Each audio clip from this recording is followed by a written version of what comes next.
and always start with the present, your present situation. What is it that you're doing in the present?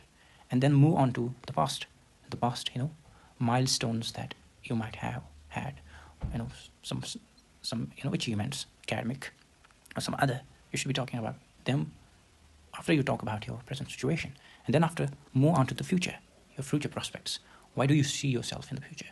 What are your goals, etc., etc., right? So it shouldn't be in some other way. I mean, you shouldn't start with the past or start with the future, but you should always start with the present, then to the past, then to the future. Hope this is clear.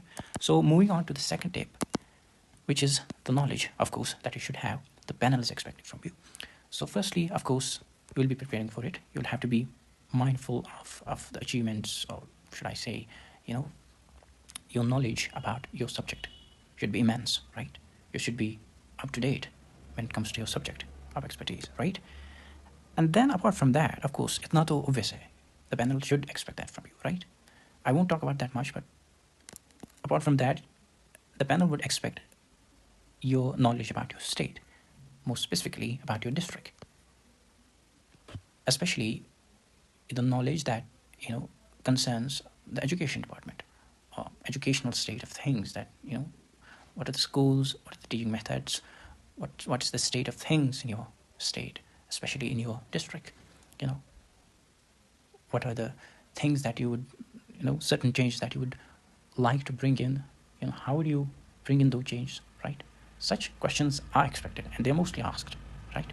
Some relevant, practical questions are asked. As a teacher, what changes would you bring in, for example? So ये हो गया ये. इसके बावजूद, I would recommend you to read this NEP. हमारे पास we have 3 NEPs, 1968, 1986, and the most recent one is NEP 2020, which is a great thing if you look into that. Especially if you are preparing for +2, you should only focus on things that concern that level of education.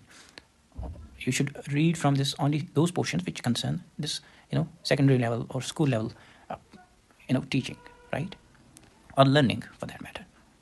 And if you are somebody who is preparing for +3 or college level teaching post, he should be looking at portions which are concerning you, right, which are talking about teaching and learning at the level of colleges or universities, right? So then moving on to the third section, I would like to talk about your demo lecture, which is very important, when it comes to any teaching post interview. So one thing that I would like to add, I know